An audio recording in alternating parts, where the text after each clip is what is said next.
Hi students. Do you know what a tongue twister is? Tongue twisters are sentences that are very hard to say because of the sounds that are in them, and they make your tongue feel like it's getting all tied up in knots. This book is called Oh Say Can You Say? And it says, Oh my brothers, oh my sisters, these are terrible tongue twisters. Let's see if I can read it without messing up. Even the best readers mess up sometimes, and you just have to go back and reread. Sometimes you have to slow down and reread. Oh Say Can You Say by Dr. Seuss. Said a book-reading parrot named Hooey, the words in this book are all phooey. When you say them, your lips will make slips and backflips, and your tongue may end up in St. Louis. Do you like fresh fish? It's just fine at Finney's Diner. Finney also has some fresher fish that's fresher and much finer. But his best fish is his freshest fish, and Finney says with pride, the finest fish at Finney's is my freshest fish, French fried. So, don't order the fresh or the fresher fish. At Finney's, if you're wise, you'll say, fetch me the finest French fried freshest fish that Finney fries. What sound did we hear a lot of on that page? What letter says that? F. We have a dinosaur named Din. Din's thin. Din doesn't have much skin, and the bones fall out of his left front shin. Then we have to call him Pinner Blinn, who comes with his handy shin pin bin, and with a thin Blinn shin bone pin, Blinn pins Din's shin bones right back in. That one we heard a lot of rhyming. Everything rhymed with the word in. Din, thin, shin, pin, thin, Blinn. All of those words rhymed with in. Bed spreaders spread spreads on beds. Bread spreaders spread butters on breads. And that bed spreader better watch out how he's spreading, or that bread spreader's sure going to butter his bedding. That one's just silly, isn't it? Ape cakes, grape cakes. As he gobbled the cakes on his plate, the greedy ape said as he ate, the greener green grapes are, the keener keen apes are to gobble green grape cakes. They're great. Are you having trouble in saying this stuff? It's really quite easy for me. I just look in the mirror and see what I say, and then I just say what I see. Now, let's talk about money. You should leave your grocs home when you travel by air. If you take 'em along, they charge double the fare. And your grocs must be packed and locked up in a grocs box, which costs much, much more than a little old fox box. So it's heaps a lot cheaper to fly with your foxes than waste all that money on boxes for groxes. And what do you think costs more, a simple thimble or a single shingle? A simple thimble could cost less than a single shingle would, I guess. So I think that a single shingle should cost more than a simple thimble would. If you like to eat potato chips and chew pork chops on clipper ships, I suggest that you chew a few chips and a chop at Skipper Zip's Clipper Ship Chip Chop Shop. And if your tongue is getting queasy, don't give up. The next one's easy.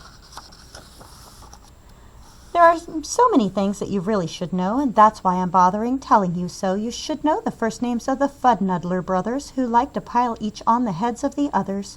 If you start at the top, there are Bipper and Bud, and Skipper and Jipper, and Geoffrey and Judd, Horatio, Horace, and Hendrix and Hud, and then come Dinwoody and Dinty and Dud. Also Fitzsimmon and Frederick and Fudd, and Slinky and Stinky and Stewart and Stud, and down at the bottom is poor little Lud, but if Lud ever sneezes, his name will be Mud. When somebody says his name is Mud, it just means no one likes you. Why would they not like him if he sneezed? Because all those Fudnuddlers would fall. We have 2 ducks, one blue, one black, and when our blue duck goes quack quack, our black duck quickly quack quacks back. The quack blue quacks makes her quite a quacker, but black is a quicker quacker backer. And, speaking of quacks, reminds me of cracks and stacks and sacks and shacks and schnacks. So, oh, say, can you say, I have cracks in my shack, I have smoke in my stack, and I think there's a shack in the sack on my back.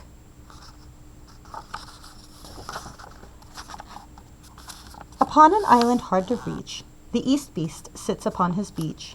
Upon the west beach sits the west beast. Each beach beast thinks he's the best beast. Which beast is best? Well, I thought at first that the east was best and the west was worst. Then I looked again from the west to the east, and I liked the beast on the east beach least. All those digraphs can really mess up your tongue. The CH sound, ch, and the SH sound, sh, and the ST, st. So that's a whole lot of them. We have to be very careful readers. Pete pats pigs. Pete Briggs pats pigs. Briggs pats pink pigs. Briggs pats big pigs. Don't ask me why. It doesn't matter. Pete Briggs is a pink pig, big pig patter. Pete Briggs pats his big pink pigs all day. Don't ask me why. I cannot say. Then Pete puts his patted pigs away in his Pete Briggs pink pigs, big pigs pig pen. Fritz needs Fred and Fred needs Fritz. Fritz feeds Fred and Fred feeds Fritz. Fred feeds Fritz with Ritzy Fred food. Fritz feeds Fred with Ritzy Fritz food. And Fritz, when fed, has often said, I'm a Fred fed Fritz. Fred's a Fritz fed Fred. We heard a lot of the FR blend there. Fr. Can you say fr? Fr. That's FR, like in the word frog.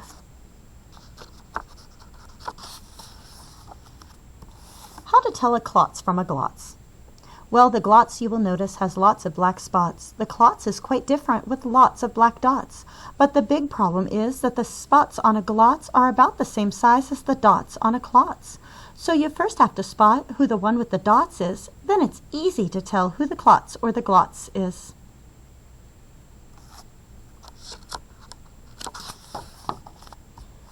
What would you rather be when you grow up? A cop in a cop's cap? Or a cupcake cook in a cupcake cook's cap?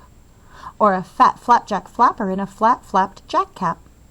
Or, if you think you don't like cops' caps, flapjack flappers, or cupcake cook caps, maybe you're one of those choosy chaps who likes kooky captain caps, perhaps. Oh, more about Blinn. Well, when Blinn comes home tired from his work-pinning shins, the happiest hour of old Blinn's day begins. Mr. Blinn is the father of musical twins, who, tucking twin instruments under twin chins, lull their daddy to sleep with their twin Blinn violins. And, oh say, can you say, far away in Berlin is a musical urchin named Gretchen von Schwinn, has a blue-footed, true-footed, trick-fingered, slick-fingered, six-finger, six-string, 10-Schwinn mandolin. Rope soap, hoop soap. If you hope to wash soup off a rope, simply scrub it with scrope. Scrope is so strong that no rope is too long. But if you should wish to wash soup off a hoop, I suggest that it's best to let your whole silly souped-up hoop soak in soapy soup Cooper's super soup off hoops soak suds. That one's tough. You should try and read that one on your own. You could hit pause and try it.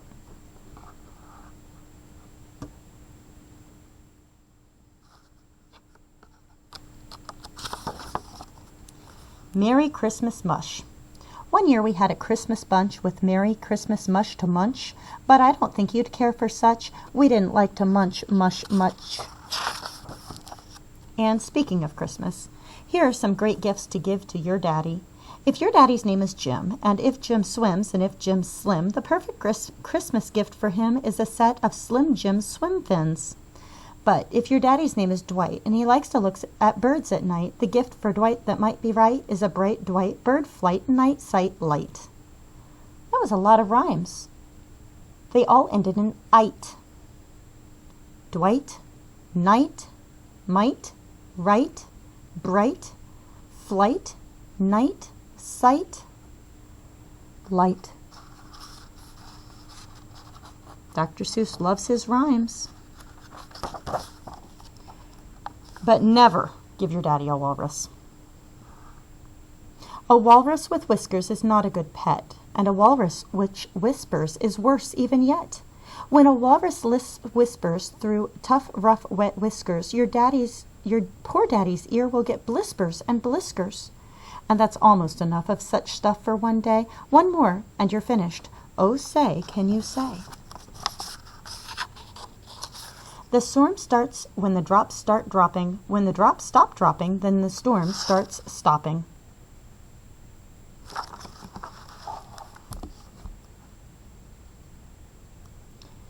Feel free to listen to it again and then go back and pause on any of those pages and see if you can read them. They're tough to say out loud.